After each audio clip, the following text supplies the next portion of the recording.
Welcome to the Science Salon podcast. I'm your host, Michael Shermer. As usual, every week we feature an author of a new book. Books are always released on Tuesdays, so here we are. This week's author is James Traub. His book is What Was Liberalism? The Past, Present, and Promise of a Noble Idea. James Traub has spent the last 40 years as a journalist for America's leading publications, including The New Yorker and the New York Times Magazine. He now teaches foreign policy and intellectual history at New York University and NYU Abu Dhabi.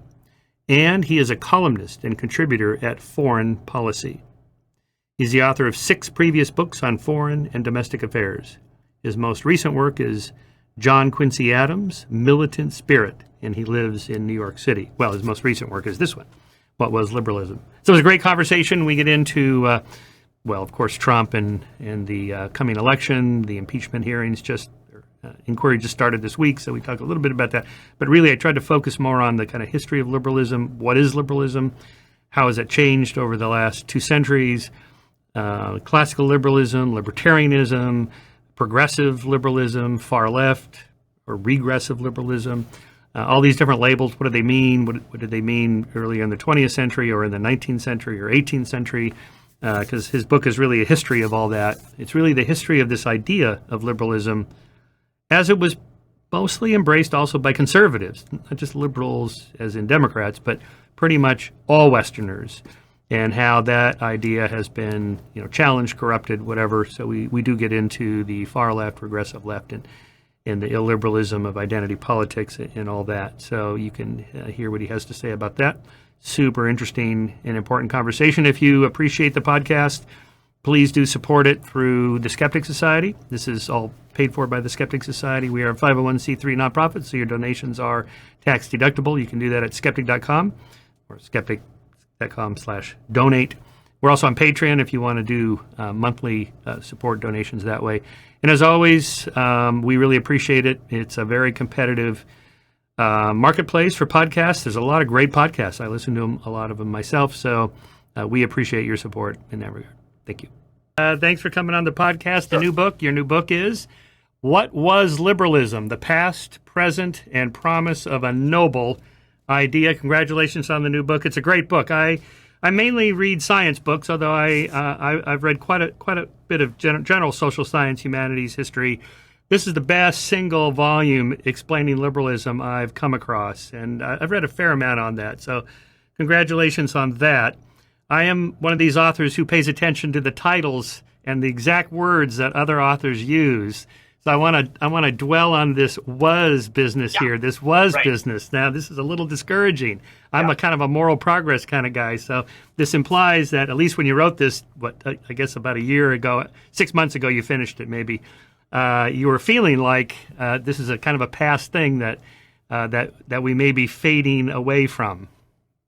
Well, I would distinguish between my fears in the maybe sense and an absolute sense. So honestly, it's a provocative title because provocative titles are good. What has liberalism been is just not a great title.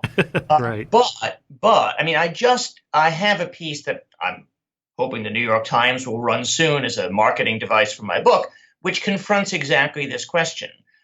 Because the reaction of a lot of people is there more Americans identify as liberal today than did 10 years ago. We have all these candidates running for office, so the Democratic presidential candidates who are professedly liberal. So what do you mean by was? And so that raises a question, not so much about was, but about liberalism. So what is the thing that one thinks is in jeopardy? So I don't think left of center politics is in jeopardy. Donald Trump has done a world of good for left of center, and in some cases, quite left of center and more left than I think liberals typically are politics. But that's not the issue.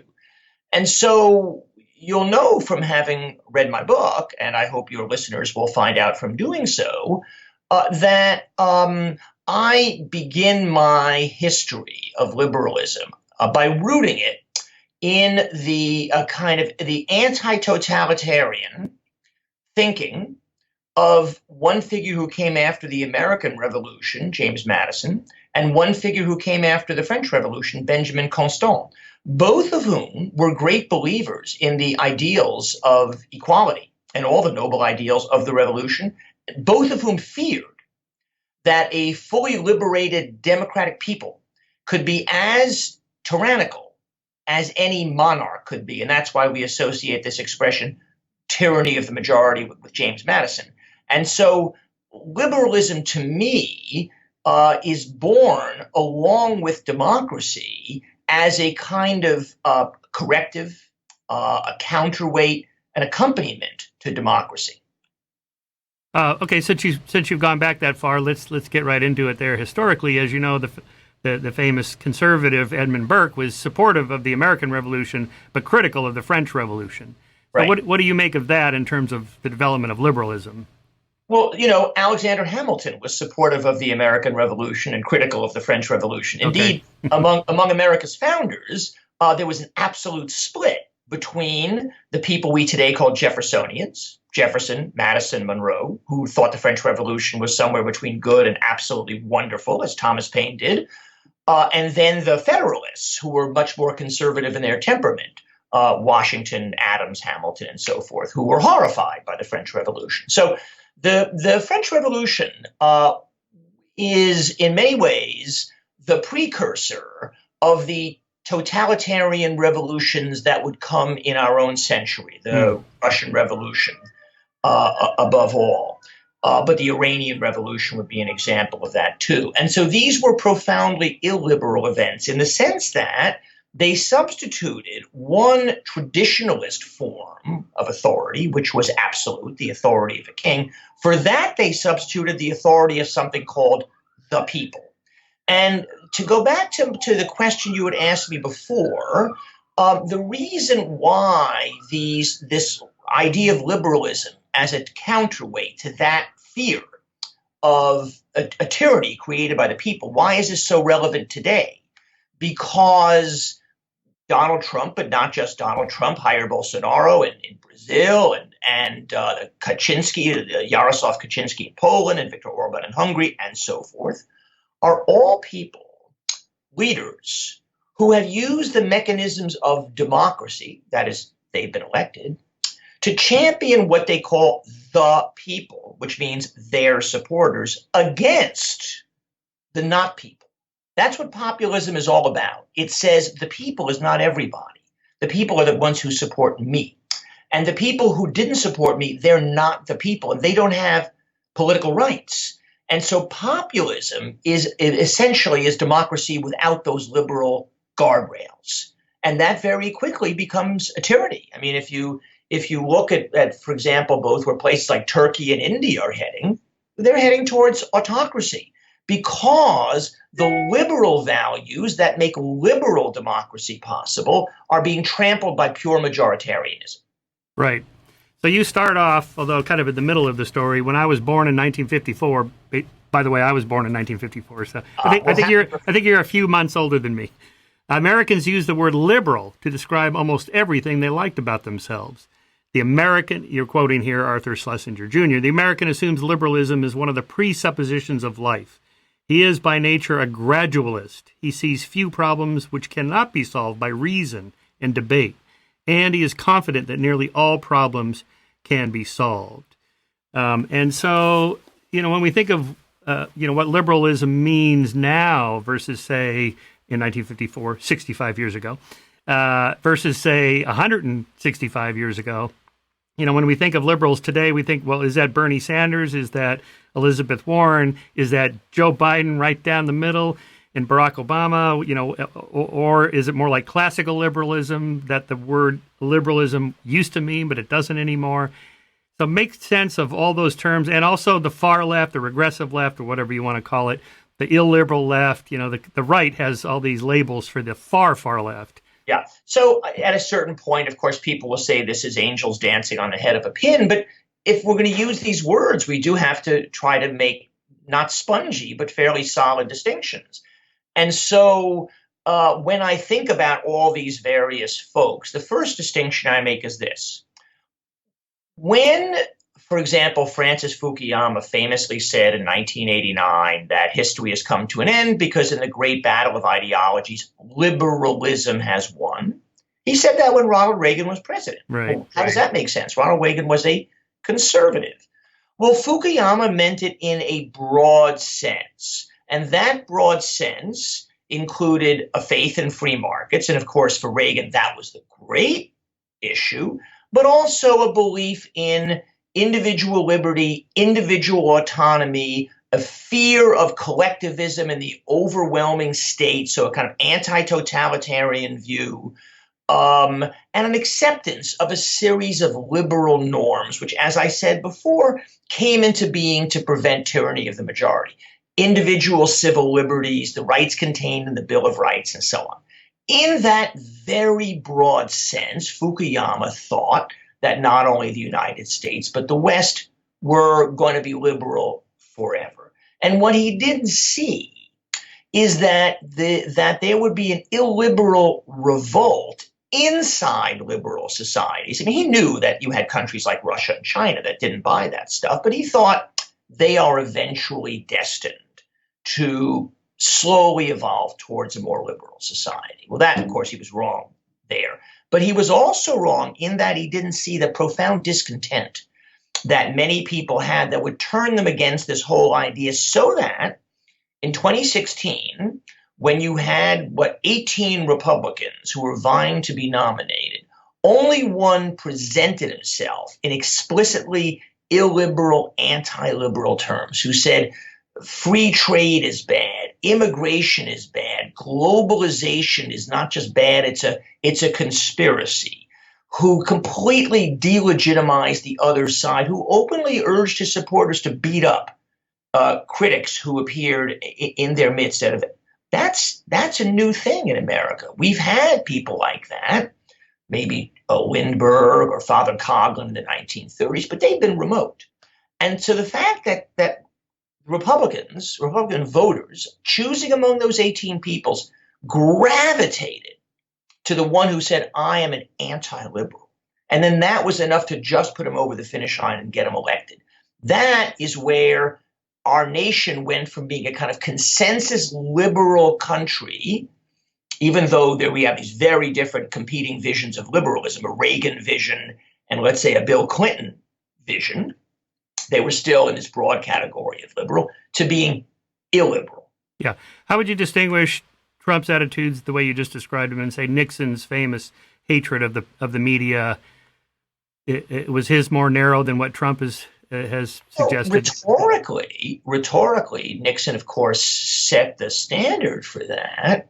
But if you actually look at what he did, Nixon was a believer in classic free market liberalism. Yes, he at his worst, he clearly tried to subvert neutral institutions. But the interesting thing is how utterly he failed in doing so. Yeah.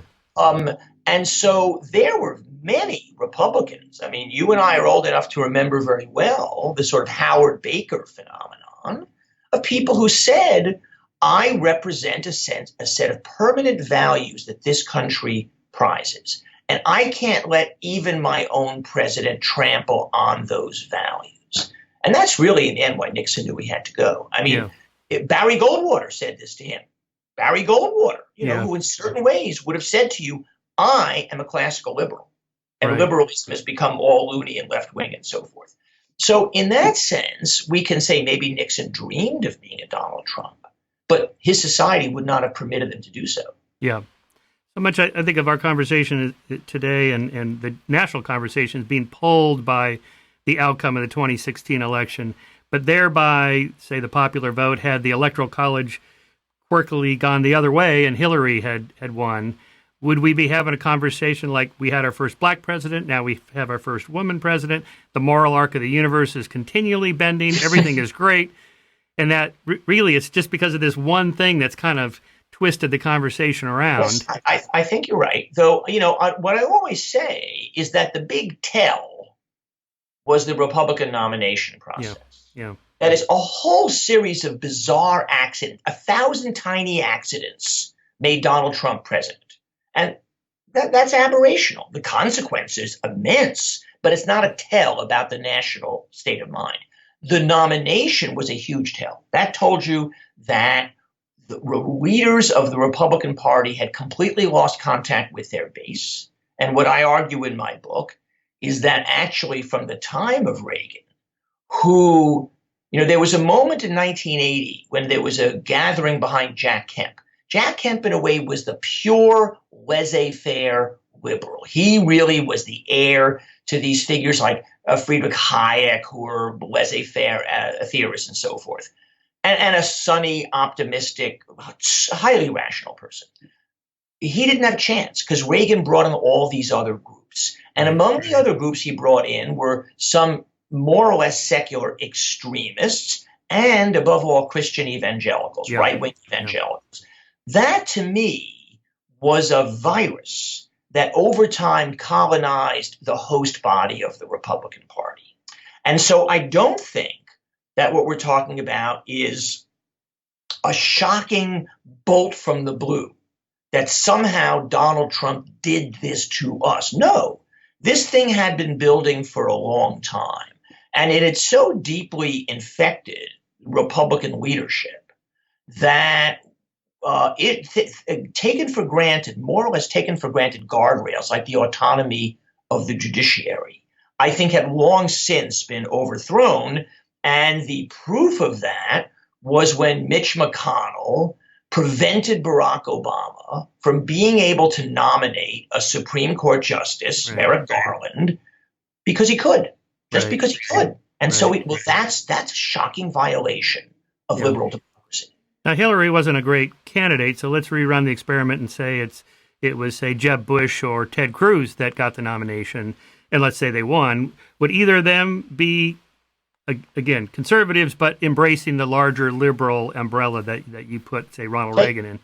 Ted Cruz is the hard case. I think, all of us before Donald Trump came along, our nightmare was Ted Cruz. Yeah. Now, but the interesting thing is that Ted Cruz is, to him, it matters very much to be accepted by elites. There's a kind of show-off thing about Ted Cruz, where he's always trying to prove to you that I went to Harvard and I was a champion of this and that. So it may be that wish for approval would have kept him within certain bounds, but I found him a frightening figure. Jeb Bush is like his father, much more than his brother was. So the answer to your experiment is, yes, it would have been very different, but let's look at the reality. Jeb Bush had no support. So the political party that turned to George H.W. Bush 30 years ago doesn't exist anymore. That was proved by Jeb Bush's complete failure to get any traction. Yeah. Probably the biggest surprise for me was the evangelical right. 81% of white evangelicals voted for Trump. I always, even though I was always worried about them, not only am I an atheist and a secularist, but I was always concerned about their intrusion in the teaching of creationism, for example, as a specific case, or resisting women's rights, reproductive rights, and that sort of thing. But I always assumed that they were committed to their moral values. They really believed that they were right and that they were doing what most people do in history, is try to use the state to inject their personal moral values into the public scenario there. So when they voted for Trump, 81%, clearly they're not voting their values. This is the least moral person in the history of the republic. Well, you and I will say this, of course, and I remember the two times when I said to my wife, Trump, he's history, he's going to lose. One, when it was revealed that he had always been in favor of abortion. And he said, well, yeah, because I was in New York and you got to be in favor of abortion, but now I've changed my mind. And two, when he said Corinthians 2 instead of 2 Corinthians, I thought these are existential issues for Christians. Yeah. But they weren't. They weren't, because, what they would say is, we don't care. We'd like him to be a more moral person, but that is insignificant next to the fact that he has promised to appoint Supreme Court justices who will oppose Roe versus Wade. And so that fact that for 81%, as you've said, of people who regard themselves as being value-driven and virtue-driven, they would completely overlook the fact that this is a man who was more despicable in terms of his personal moral behavior than anyone since Richard Nixon, and I would argue more so than Nixon, because he would deliver this thing to them. It was a surprise to me too. So maybe they still believe their moral values, but they're just taking a kind of a Machiavellian, pragmatic approach. This is the guy that's going to get us, the Supreme Court justices, to get us the laws that we want that support our moral values. And they were right. Yeah. He did. Yeah. He has. He will. Yeah. Well, we're speaking the day we're speaking is the week of the impeachment inquiry has begun. So who knows how this is going to turn out. So let's take a bigger picture look here. You in your first chapter here make a distinction between personal liberalism, economic liberalism, and political liberalism. I think to understand what we're talking about with liberalism, maybe distinguish for us those three, and to what extent today liberals or conservatives embrace or do not embrace those three. Yeah, so again, I made up these categories. That's okay. No, that's a good heuristic. Useful ways of thinking about it. And so there's the constitutional liberalism that has to do with the design of a republic in such a way as to restrain the impulses of a majority. That's where Madison and this fellow Benjamin Constant come in. Tocqueville talked about this. That has to do with the design of a state. Then there's this thing I call personal liberalism. It's not a good word. I wish I had come up with a better one. The reason I use it, though, is because the thought everyone has the right to do what he or she wants as long as it doesn't hurt someone else. In a way, that's the basis of liberalism. That's this notion that individual autonomy is the key thing. And that idea has many different fathers, but the most important one is Mill, John Stuart Mill. Yeah. And so in his essay on liberty, he says there's two kinds of liberty that need to be protected. And by the way, not protected from the state. That's why he's not a constitutional liberal. He lived in England in the middle of the 19th century. It was the most liberal state known to man. Right. He said, what am I so worried about? I'm worried about society. That society will deprive us of our liberty out of its own conformity, its narrow-mindedness, and indeed in a democratic society, the people can do that, not through the instrument of government, but through the instrument of public opinion. So he said, first, freedom of speech, freedom of thought. That's the one we all think about. But the second one, he said, is freedom of behavior. And fascinatingly, he says we must protect what he calls experiments in living, meaning choosing to live how you want to live. And those are the two great subjects of On Liberty. And so he is the real founder of this way of thinking, that I should be able to do whatever I want as long as it doesn't hurt anybody else. Okay, that's personal. Economic liberalism is what Barry Goldwater would have said he was, and what Jack Kemp would have said he was, which is the free market. So each of these liberalisms, in a way, has its own founder, right? So because I'm very interested in the anti-populist thing, I go to Madison. The people who think about free markets, they begin with Adam Smith. Right. So Adam Smith says that allowing markets to operate in an untrammeled way is not only good for the individuals who are market actors, but it's good for all of us. It creates maximal prosperity. And he then is a school known as neoclassical economics in the 19th century. The first liberal party in England is founded very much by followers of that. Richard Cobden, who was famous as a free trade person, who was one of the great lights of the English Liberal Party. And even Mill, who was no kind of worshiper of markets and consumer, he was much more kind of high-minded than that. He thought the state was bad. The state gets in the way. The free markets are a good thing. The interesting thing about that kind of Mill's kind of liberalism, which I think evolves into more like ours, is that Mill, Constant, many others were fired by a deep sense of social justice, but they didn't believe in the state. And in those days, what was the state? It was basically a war-making body, and it delivered the mail. Right. So the whole idea that the state was about welfare didn't exist. No, the state was bad.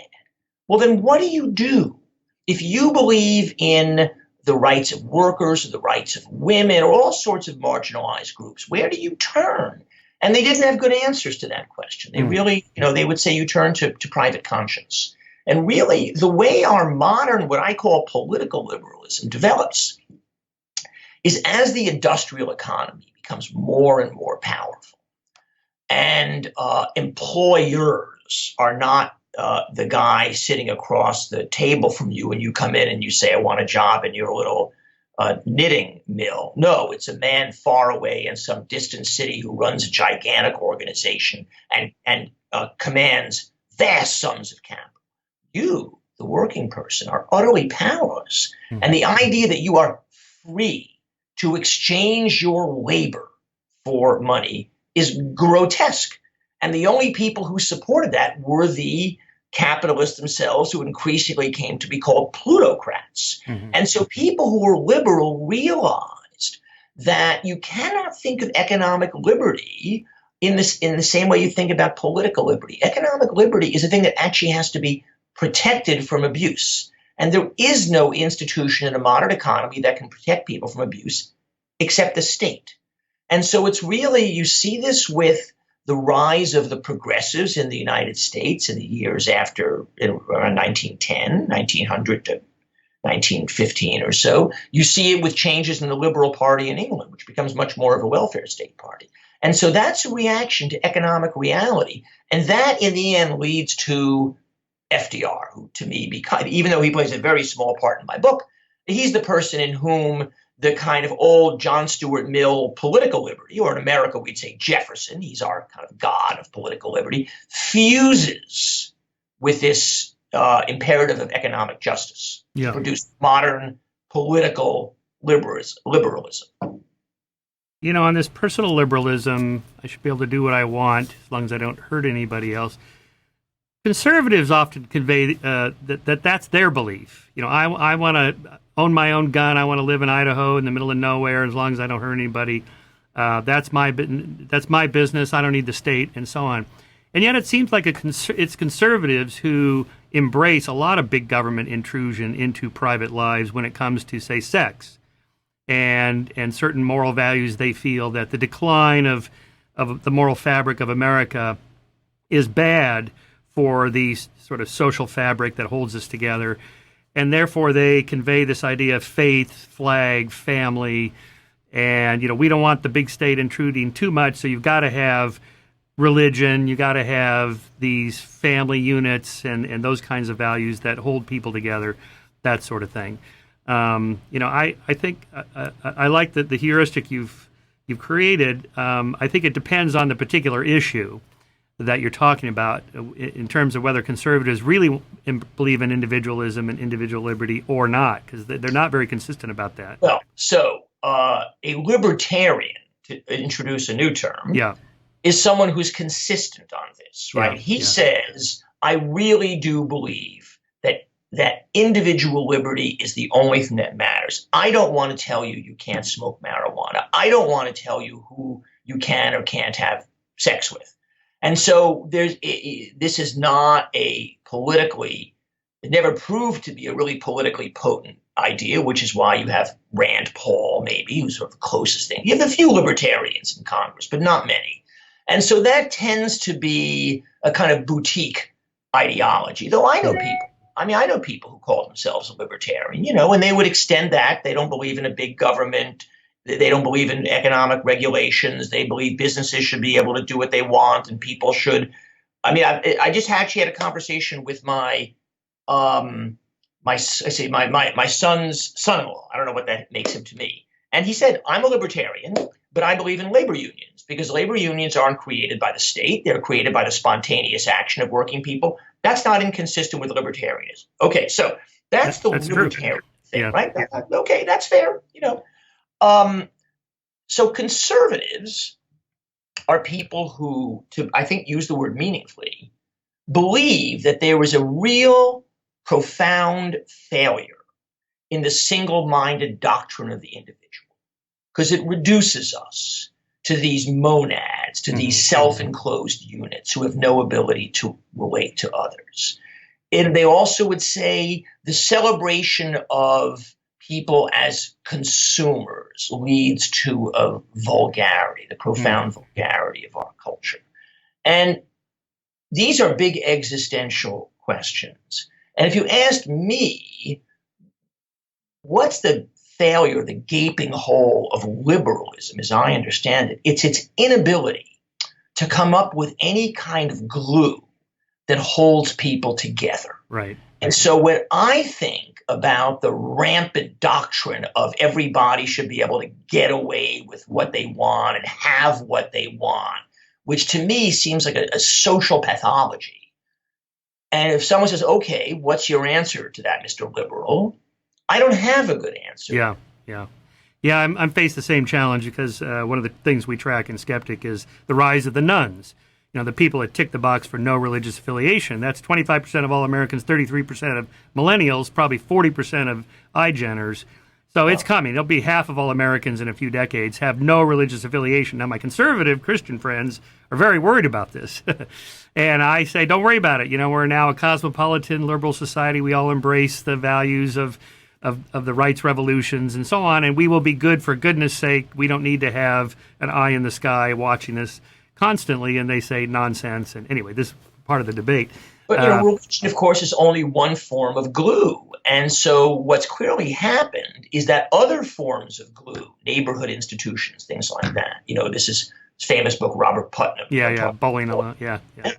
So those things have dissolved. And I think that when we fully attain the liberal fantasy of the self-sufficient, standalone individual with no more binding ties to others, we may regret the being there. Yeah. In my youth, I always called myself a libertarian. Now I call myself a classical liberal in the sense that you wrote in the first couple chapters of, you know, Mill and so forth. You know, and you take something like personal liberty. I remember watching a John Stossel piece. You know, he's a libertarian on polygamy. So he goes to Utah with the camera crew, and he's interviewing some of these, you know, the sister wives, and they're telling him, "Oh, we love it. We all love him, and we share, you know, him and the duties, and it's great. It's just fabulous." You know, and you come away from watching this thinking, yes, these people should be able to do whatever they want. Why should the state be in the marriage business? You know, but then when you look into it a little more closely, these women, you know, we're not autonomous agents making fully adult decisions at the age of, say, 24. Yes, I think I'm going to choose polygamy. They're raised from, you know, the age of 1 that this is what you're going to do. So then I started thinking, you know, there is a role for the state to come in and say, wait a minute, you know, you can't brainwash little girls into this ideology and then think that they're making rational decisions. And then from there, you could apply that to lots of different things. You know, prostitution, you know, a lot of these women, they don't really want to do this. You know, they're sort of economically trapped. They're controlled by these pimps. They're drug addicted, alcohol, you know, abuse, and so on. They're not rational decisions like you and I sitting here thinking, well, I'm going to invest in this stock or I'm going to vote for this person. It's just, you know, we're rational decision makers. It's not like that at all. Again, I had to concede. I think there's a role for the state. And then... Shouldn't you be able to sell yourself into slavery? And the answer has to be no, because to become a slave is to deny that which makes you human. And so you should not be allowed to barter away your humanity because there is nothing that is equal in value to your humanity. Therefore, the state has every right to say, no, you are not allowed either to offer or to sign a contract of servitude, involuntary servitude. Right. Yeah, so it's almost like the Bill of Rights. There's certain things that you just can't give up. You can't sell or so on. I think organ donations is a one I'm kind of conflicted on. I can see a role for the selling of organs on the free market as a way of increasing the amount of organ donations that happen as opposed to the way the state has it set up now. But chances of the abuse, I mean, obviously the opportunities for abuse are unspeakable, as they are today. Yeah. I assume that's true. Then on the economic issue, another one that I've changed my mind on is, you know, after the 08-09 meltdown, which happened all around the same time that my sport is cycling, that Lance Armstrong got busted, and it became we all understood exactly what was going on. Everybody is cheating, And most of the players in the game, they don't want to cheat, but they kind of feel like that they have to. It becomes a game theoretic choice as a rational decision maker. I have to cheat or go home and work at McDonald's. Okay, so so there, I sort of feel like in the financial markets, you got to have referees. You got to have a set of boundaries and rules imposed by some higher organization, which is obviously only government. And therefore, and there's a knowledge question, of course, right? In other words, when these firms were offering these collateralized debt obligations, and they said, well, the counterparty knows what's going on, well, the counterparty often didn't know what was going on, and even remarkably sophisticated counterparties wound up quite stupidly doing this. And so it is not wrong for the state to say, you certainly can't sell poison without a label. Right. If you are going to sell poison, because actually it's used. Actually, funny, Mill actually talks about this very question in On Liberty. He says, what about poisons that have a useful function, like a collateralized debt obligation can be economically useful so long as you're 100% aware of how dangerous it is, right? So there's at the very least a labeling obligation, and then you would say there's some things that are so pernicious you can't sell them at all. Right. And then related to that, conservatives often argue for for private institutions to take care of the poor and the needy. I'll take care of mine, you take care of yours. If you can't, for some unfortunate circumstances, we have these private charities, religion, and the Red Cross, whatever, and so forth. There's hundreds of them. What's wrong with that? Why isn't that enough to take care of the people that fall through the cracks? Yeah, and I think the answer is because if you say, look at the way hospitals came into being, right? There was like the Jewish hospital for Jewish folks. And I mean, I live here in New York. There was a German clinic not far from me on 2nd Avenue and 9th Street. German immigrants would go there, et cetera, et cetera. Well, that's fine for communities that become wealthy and self-supporting and so forth. But are you going to say to everybody, you know what? You guys organize your own hospital. And so there'll be Hispanic hospitals and Black. Is that how is it? Is it going to work like that? Yeah. That doesn't strike me as being very American. But what I know for sure is that it does not involve a meaningful guarantee of decent public health. Yeah.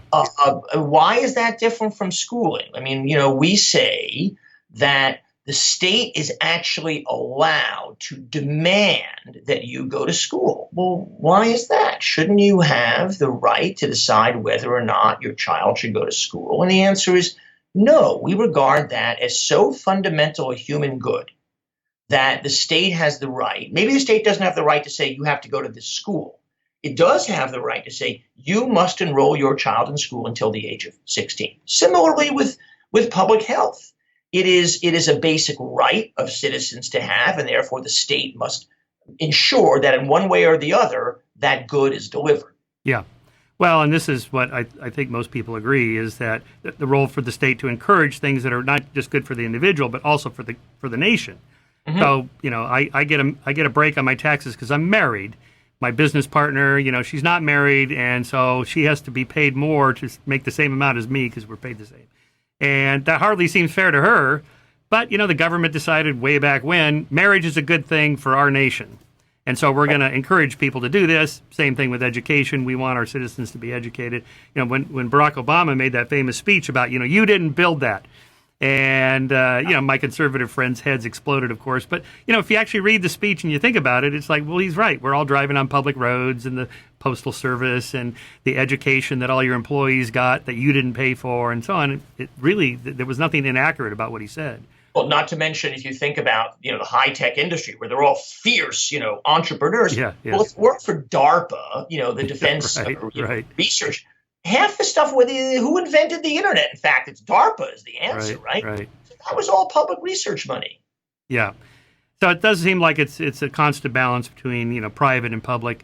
My friend Steve Pinker, who's politically about the same as me, calls himself a classical liberal. In his latest book, Enlightenment Now, he has a whole section. It was really an eye-opener for me. He just gathered the data up, which he didn't know either, about the percentage of GDP that nations spend on social spending of all kinds. So basically wealth transfers, Social Security, welfare, and food stamps, and so on. And I was shocked that the United States is right down the middle of all the Western nations, the democratic industrialized nations. So you take the top 20, we're right in the middle. About 20%. 20% of GDP. We're more than Canada at 19%. I think America was like 21 or 22%. We're a little bit below some of the northern European countries.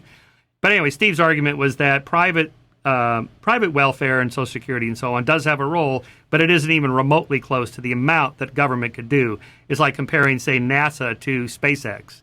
We all love what Elon's doing. We're going to go to Mars. It's going to be great. Yeah, okay. But really, it's going to take a massive government program to actually do it. Yeah. So yes, there's a fascinating book that Michael Polanyi, who was a great mid-century economic thinker, wrote, where he attacked the notion that free markets were a state of nature, which were then crimped and cramped and so forth by these heavy impositions of state control. And he argues through a quite dubious anthropology, but nevertheless, it was the anthropology of that moment in the 1940s, that in fact, primitive economies all involve a tremendous amount of careful regulation, mediation, and so forth. And it was only with the rise of a powerful industrialists that you had the ideological argument arise for laissez-faire. And so he concludes by saying something like, a regulated economy is the state of nature. Laissez-faire is the works of man. So, that's all too clever, but it does undermine the notion, the kind of libertarian notion that if you just allow man to be the way he naturally is, everything will flourish, and don't put these manacles upon him. Yeah. Well, that does come down to the nature of human nature, and I'm an optimist. I believe in moral progress. I think we do have a good side.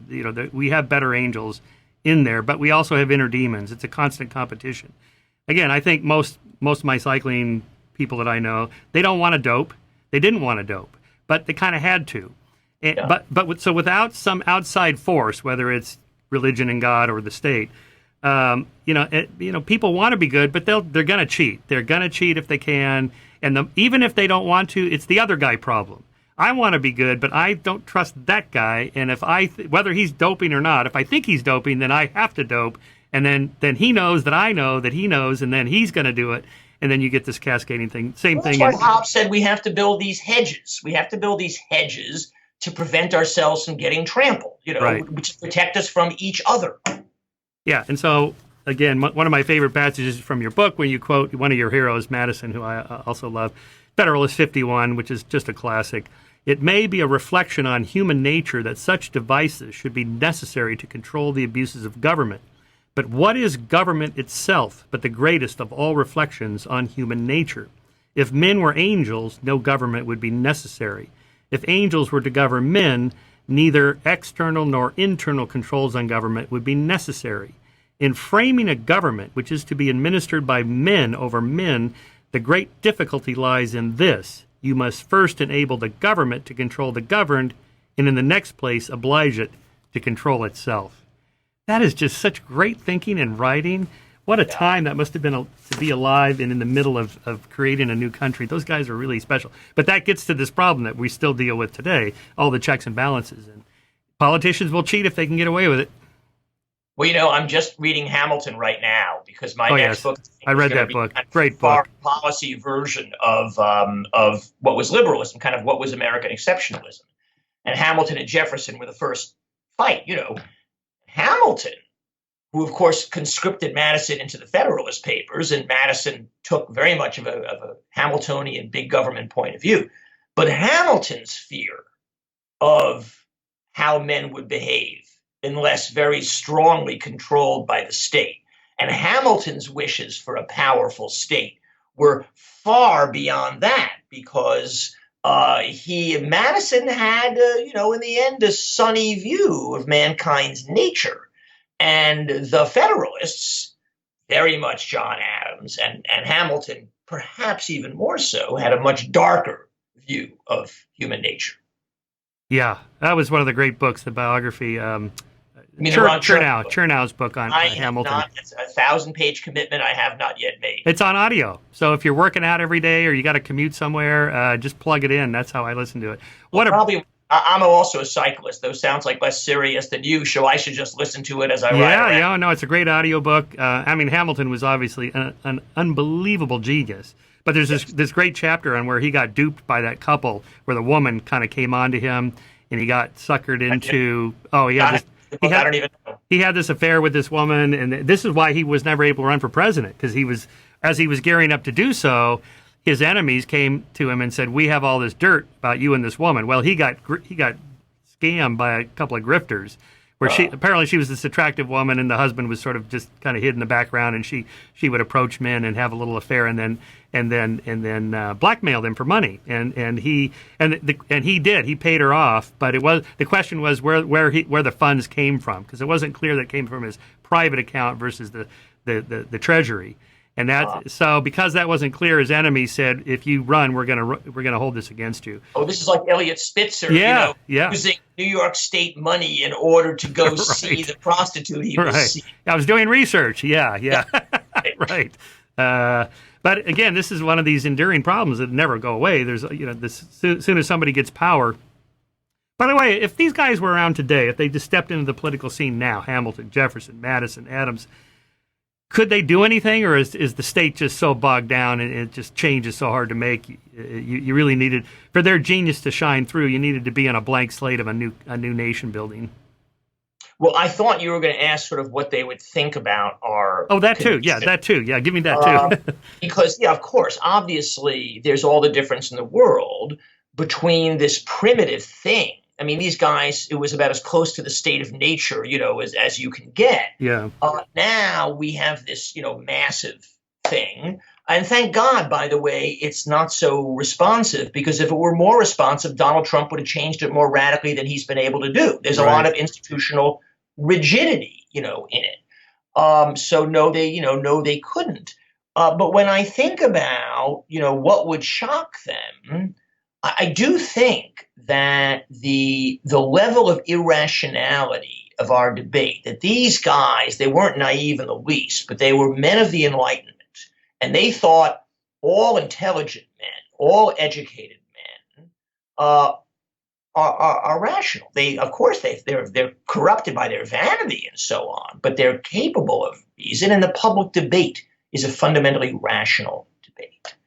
And so the level of irrationality, the hostility to reason, to fact, to science, those things that now characterizes our debate, I think that would shock them the most.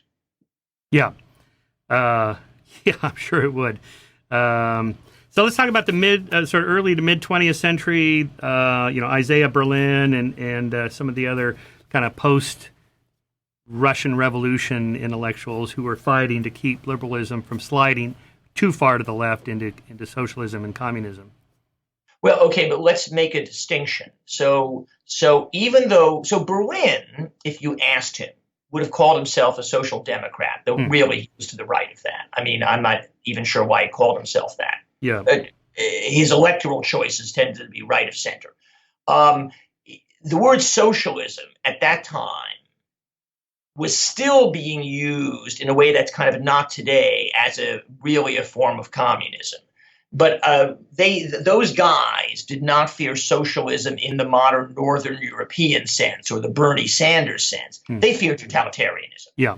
So one reason why I begin not just with Madison, but with this fascinating figure, Benjamin Constant, who really was one of the great thinkers of the 19th century, but had to burn a lot of his work because he knew if it was discovered, he'd be in huge trouble. But Constant was someone who, just like Berlin, said revolution is incredibly seductive. And he had been a young man during the French Revolution in Switzerland, and he watched it like every young man did. This is the dawn of human life. He was thrilled. And then when he saw the terror take over, he was appalled, and he realized that these things were connected, that in the grip of the sense of your own nobility. You are capable of doing unspeakable things. And above all, you are capable of thinking any means justify the ends of the perfect society that I am seeking. Yeah. And so, for example, Constant writes very, very critically of Rousseau because he saw that Rousseau's vision of human solidarity was the perfect pretext for all sorts of oppression. Now let us move forward to Isiah Berlin. Isiah Berlin, who lives through the Russian Revolution, just barely, by the way, his family escapes. He just gets a scratch, but enough to scare him for life.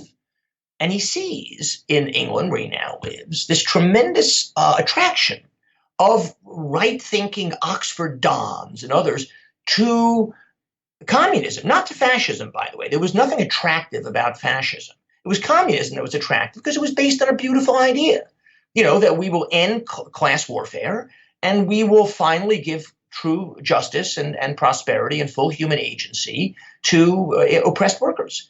But as Berlin said, in the making of such an omelet, there is no limit to the number of eggs you must break. Mm-hmm.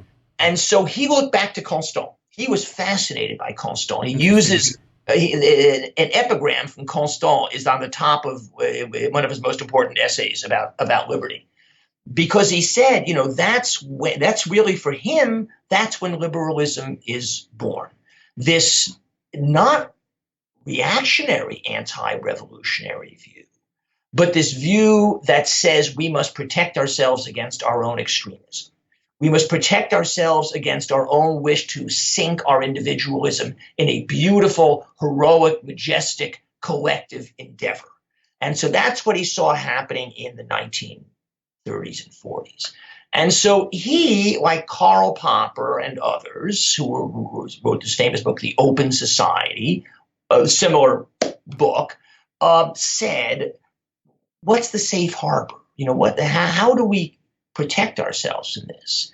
And for them, both of them, they thought we must not lose our grip on reason, on reasoned debate. And so it's also why Berlin was fascinated by Mill and was a great lover of Mill.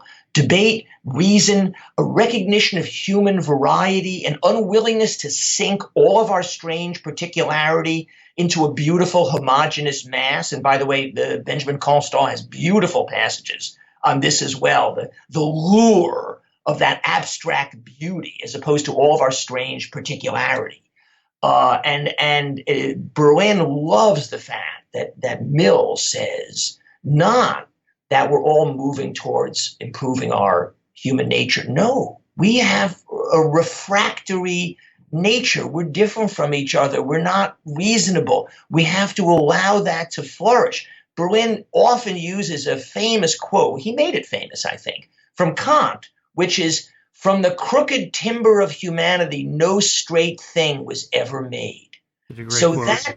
It's a beautiful, beautiful quote. And that is the rebuke to the totalitarian vision, that the grain of humanity is crooked, and we cannot be reduced to units to be tallied up in some immense calculus. Yeah, one of the points you make about Mill that I wasn't aware of, that he wasn't arguing through free speech and open debate we will get to the truth. It's that there is no final truth to be had, and because of this crooked timber of humanity, the nature of human nature, we're not going to get there, so you just have to let people have their views. All mankind minus one is not justified in squelching the one.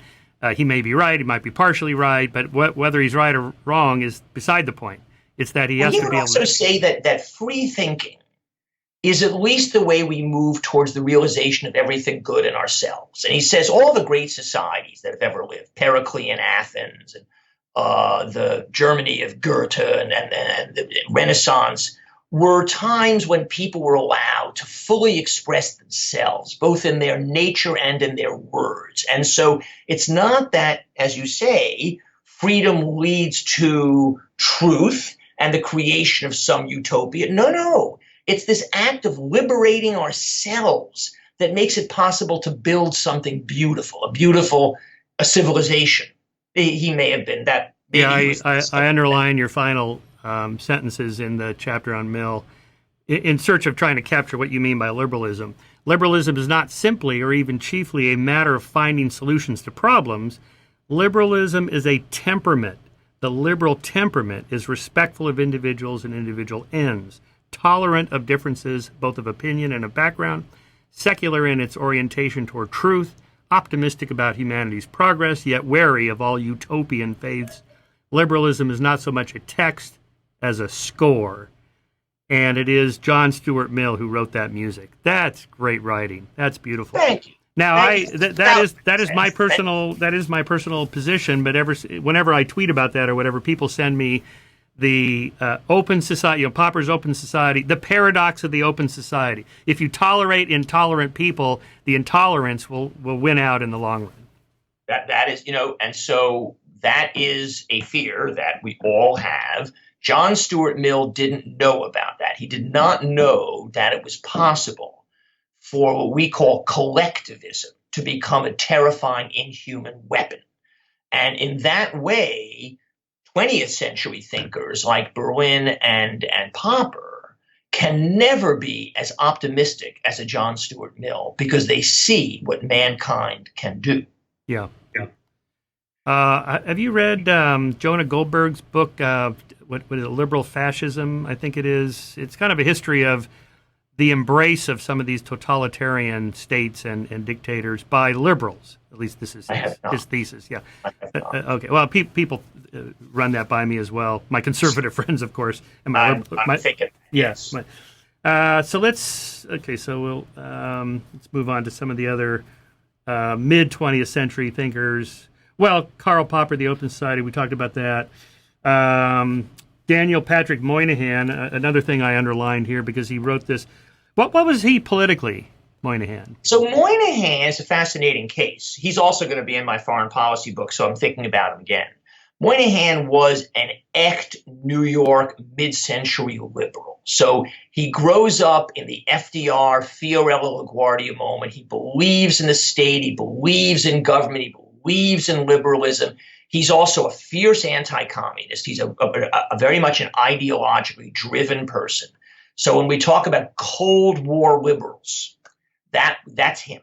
And he was an early member of Americans for Democratic Action, this thing founded by Arthur Schlesinger, among others, which was the Cold War liberal home. Yeah, so anyway, I underlined his book, The Negro Family, The Case for National Action, and in this study, he was a social scientist. In this study, he identified 25% of African-American kids are raised by single moms, the fatherless homes. That figure is now, as I understand it, about 75%. So it seems like a little high, but anyway, that might be high, but I think it's closer to half. Maybe double what it was in Moynihan's term. So this gets to this, what is the problem that needs to be solved? So Black conservatives will argue, again, back to this faith family thing. We need to have religion, we need to have a full family, and so on, and that's the problem. It isn't poverty, or it isn't just bad luck of growing up in crappy neighborhoods and so on, and impoverishment. How do you think Moynihan would think about that issue today? Well, how do you think about it? No, I'm very struck by the fact that Moynihan writes this report, which is seen as blaming the victim. Yeah. And he is despised. I mean, he can't hold up his head in polite society. The New York Review of Books would like to have him drawn and quartered. 10, 15 years later, the idea that there's an inner city pathology, which is self-reproducing, becomes a kind of conventional wisdom and ultimately leads to welfare reform, which, by the way, Moynihan fascinatingly thought was too harsh and opposed it when Bill Clinton sponsored. Yeah, fascinatingly. Now, it strikes me today that we are again in a moment when you cannot say that. It is no part of our discussion about what has to be done about the ongoing problem of African American poverty, lack of household assets, lack of educational attainment, and so forth. It is no part of the discussion that culture, values have something to do with this. It's unsayable, as it was unsayable in 1965 when Moynihan wrote this. And I think that is too bad, because the idea that we can solve this problem through reparations, through recognizing our historic guilt and giving to African Americans that of which they have been deprived before. I don't think, whether or not it's morally just, I don't think it solves the problem. And so I think that we're now in such a phase of wanting to do right and not wanting to say a thing that could be understood in the blaming the victim sense, that entire conversation is now off limits again. Yeah. Yeah, as a liberal, I assume you're liberal. You call yourself a liberal? I don't know. Sure, you betcha. So what do you? Yeah. So what do you make of this kind of illiberalism of identity politics and political correctness? And there's certain conversations we can't have, and everybody self-censors on these sorts of things. That feels very illiberal. I'm very reluctant as a privileged white male person to be delivering the lecture to Black people and others. You must not speak this way. You must speak the way Martin Luther King spoke, etc. So I say this rather timidly in the book because I'm just aware of this. What I do feel very strongly is that there is a danger that the left will pose against Trump's white nationalism, white nationalist identity politics, a kind of other identity politics, which does not say that what matters about all of us is our membership in this collective community, which is the language of FDR, not to mention Martin Luther King, but rather our defining particularities. And that especially for historically disadvantaged groups, it is crucial to fully honor not just their wish to gain full freedoms and agency, of course, that's taken for granted, but no, their intrinsic differences. Stacey Abrams, who I find a remarkable figure, wrote a very interesting essay in Foreign Affairs saying exactly that, that we have to fully acknowledge the intrinsic difference of different disadvantaged groups in order to be able to properly address their highly particularized complaints. Well, I think that's a very dangerous road to go down. Yeah. Yeah, I feel the same way as a middle-aged white guy. You know, who am I to say these sorts of things? And I wrote an essay for Quillette called How Lives Turn Out. It was sort of after the reading the Obama speech I mentioned. You didn't build that. And I was outraged. You know, yes, I did. I built my own life and so on. But then I started thinking, then when people would say, you know, check your white privilege, I started checking it. It's like, actually, it's pretty good. My white privilege is doing pretty well, actually. Afraid so. Yeah. We were all born on third base. Yeah, for sure. Somewhere between, let's say, second and third. But even stuff like, you know, when people say, well, I get up early in the morning and I'm full of vim and vigor and I want to work hard and I get out there and make my mark, like Hamilton. Well, but we know from the study of personality and temperament that at least 50% of that is heritable, including the levels of happiness or self-satisfaction, motivation, drive, need of achievement, these sorts of things. Yes, of course, parents and mentors help, but if you get up in the morning and you feel full of energy and you want to work hard and you want to make money and build a company or whatever, you actually didn't even choose that completely. You know, you're just sort of born that way. Some people, they don't really care about, they don't want to work 100 hours a week and be the CEO of a major corporation. It's not in their DNA, literally. And so even that's not really chosen, not to mention the roads and education and all that stuff. There's a difference between crippling guilt and humility. Yeah. And so, you know, the point here is not, this is why reparations disturbs me. The point is not that each one of us must recognize our complicity in the suffering of others, even if it was caused 150 years ago. No, the point is that there is a kind of obligation of humility for those people who do have all of those advantages that you just talked about, to recognize that they are advantages and to recognize that others don't have them, and therefore to build their worldview on the foundation of that humility. Yeah. When I was in high school, so we were in high school at the same time, the SAT was kind of a new thing. And I was just told, well, this Saturday you're taking this test. I'm like, okay. And I did pretty mediocre on it. By the time my daughter was going to go to college, I enrolled her in one of these prep programs, $1,500, raised her score 250 points.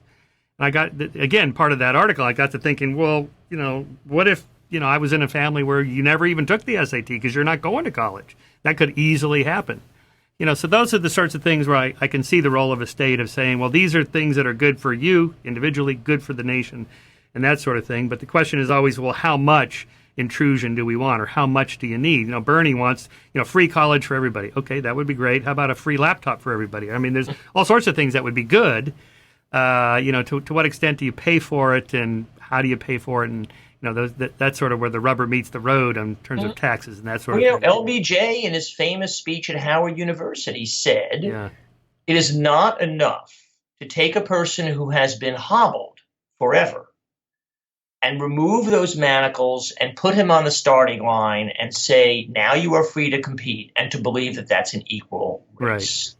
And this is the moment where the civil rights movement became incredibly controversial, and probably where the Democratic Party lost the support of a lot of Americans. Yeah. But he was right. This to me is just a tragedy. It's not a mistake. It's just a tragedy, because it had to be said and had to be done, and yet the cost of that was very great. Yes, and we're, I guess, apparently still not there yet, by whatever measure you use. So how much longer do we handicap the race so that it's fair? Affirmative action is a great question that way. I think it was Sandra Day O'Connor who said in Backy, or maybe it wasn't Backy, maybe it was a later thing. Maybe she wasn't there for Backy, I forget. We need this for 40 years, affirmative action. Well, 40 years have passed. Yeah. And so maybe we should say this has done whatever good it's going to do, and now we should be putting our thumb on the scale for poor people of whatever skin color, black, white, Hispanic, etc., but not for people who are black and well-to-do, for example. I don't know. I mean, that's sympathetic to that argument. I don't have an answer to the question either. But by the way, as I was packing up to come over to the studio here today, I see the judge decided on the Harvard case that they were not, that they were not guilty of discrimination. I didn't read the details. Is it because they're a private, maybe because they're a private institution, they can do whatever they want? I don't know. I didn't read it either. So yeah. I mean, from the Asian student's point of view, I certainly am sympathetic. But on the other hand, they're trying to do something else. Their goal is not just to produce the smartest, brightest people. They want a diversity of ideas and culture and background or whatever. And again, how much do you kind of impose that from the top down versus just sort of let it happen? So one of my... I agree. I think, is it so automatically obvious that a school like Harvard should simply be taking the highest scorers and just rank them from, 1 to 1,600? I don't think so. Yeah. But you could say, well, in that case, how come you're giving these big advantages to legacies? How come you're giving these big advantages to athletes? I think, they're vulnerable on that score. Yeah. Yeah, for sure. I mean, the system's always rigged. This whole business of the, parents bribing their kids into college. Well, that's just through the back door. You could have done it through the front door because they're happy to take your money anyway through other means. You just do it. You build a new building with your name on it or whatever. Just turns out it takes like $15 million nowadays to buy your way in. It's really expensive. You can't do it for $250,000. That's not enough. Don't even think about it. That's an insult. That's right. Let's see. What other things concern you as a liberal about? Your subtitle is "Past, Present, and Promise." You didn't say future, but promise of a noble idea. So, what is the promise going forward? Well, the obvious one is Elizabeth Warren wins. That's a problem, or that's a good thing? No, that's me. I'm pro. I'm kind of pro. I mean, I have many fears. No, I'd be happy if Mayor, Buttigieg, won, but he's not gonna. I think that I hope that some of this fever can break, and it's unlikely, but not utterly inconceivable, that the accumulation of horrors that will come with the impeachment process could actually have a kind of Joe McCarthy-like effect, right? So if you somehow imagine it's 1954 and we're saying we're in the grip of this paranoia, how will we ever get out? Well, it wasn't like the paranoia ended, but it did. The fever broke, and so that's a hopeful thought. The thing I fear the most, I think maybe I mentioned this earlier, is that the damage to the institutions, like the independent judiciary, I think is repairable. The damage to people's heads is maybe not. And that's my fear. And the reason kind of really for my is that in the end, what protects a liberal society are not the liberal institutions. They are the belief in the institutions. They are the norms. They are the ideas we carry around inside our head. And so if we become convinced that there really is an us and a them, and thank God the liberal us beat the illiberal them, and now we have the chance to ride roughshod over them the way they did over us. If the empire of reason has been thrown down to the ground, and this is now the property of fancy universities or something, we can have nice left of center politics that at least somebody like me would believe in, but we will not be able to regain that thing that Arthur Schlesinger was talking about in that quote you read earlier. Yeah. So that's my fear. And I don't have much of a prescription. I don't know what the medicine is. Can you see, let's say 10 years from now, whoever's president, that Republicans might look back on 2016 to 2020 and think, well, let's not do that again. We learned our lesson and we got to move back toward the more liberal ideas of the conservative movement and the Republican Party. Think about how right now in England, the Tory party is basically disintegrated. And there's no way of knowing what the Tory party is going to look like a year from now, right? Right. So similarly, if somehow Trump actually gets impeached and convicted, which seems incredibly unlikely, that's obviously a searing event. If he gets impeached but not convicted, but he's really hobbled and he loses badly in the election, and the Republicans then see that they now command 36% of the country, that's going to have a huge effect. In terms of their strategies going forward, you mean? Well, that means, so, where are they going to get? Republican voters are now in that mindset. They're not going to invent new voters. Where are they going to find them from? Right. So I don't know. You can reconstitute a party, but you can't just reconstitute voters like that. Yeah. I'm glad you spent some time in your book. You have a whole chapter on Europe and Poland, and so my wife's from Germany, so I get a little bit of this. I do think there was this movement, this sort of populist movement that helped Trump and Brexit, and in other countries. So say a few words about the overall trend, around the world, at least in Europe, compared to America.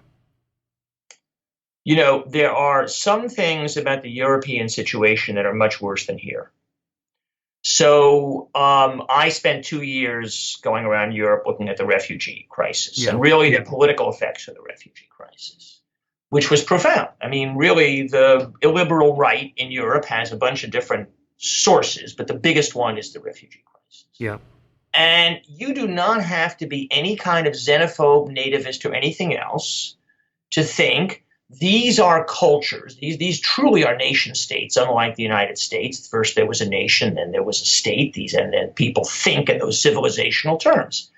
Below Europe is 1 billion people in Africa. And of that 1 billion people, a really big fraction would really have every reason to want to move. Yeah. And there's a very small, narrow strip of, Mediterranean Sea between them.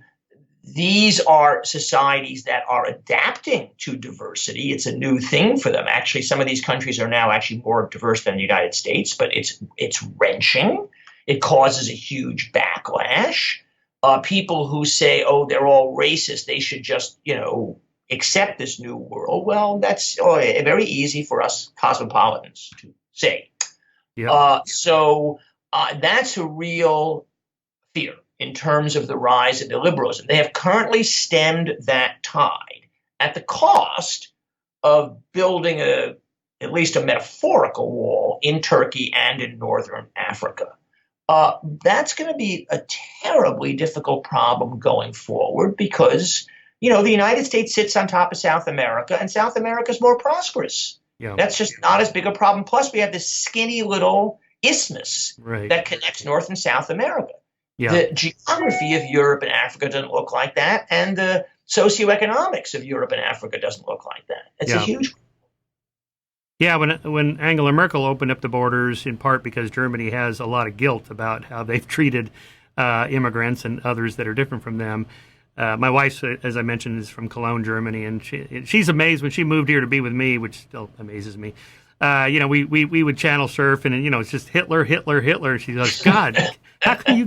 We got over this guy a long time ago, but she says, they grew up with this. Every year and every school year, you're pounded. We're never doing this again. And okay, great. So we're going to open up the borders, and all of a sudden, boom. And down at the train station at the center of Cologne, where the big dome was, there were a couple. There was a Christmas market issues, and there was some, Muslim. And then some immigrant issues attacking, young women and so on at the Christmas markets. And anyway, so when they counter saying, look, it's not that we don't like brown people, it's that we don't like people that don't embrace liberal European ideas. In particular, this idea of Sharia. Sharia law is going to trump constitutional laws or man-made laws or whatever. That's not acceptable. So we're not discriminating against the people. We're discriminating against the ideas that they hold. Well, this is why. So the whole refugee crisis posed this agonizing problem for liberal Europeans, because liberalism says humanitarian law enshrined in obligations that you've signed on to, the 1951 treaty on refugees. That's what makes a liberal society. But what if you are taking people who don't share your liberal values? Yeah. Now, it is fair to say, but that's been happening forever, and people just get converted to Europeanness. Well, I'm not going to use the word Sharia. Let's just say these are pious, traditionally minded people, and their piety does not simply come from a set of folkloric traditions, but from a religion which is absolutely elemental to who they are. That's a much harder thing to assimilate people out of. People do not want to be assimilated out of the faith that defines their being. And so when you see polls that say, the percentage of British Muslims who believe that homosexuality is correct is zero, right. Worry. And so this is a huge problem.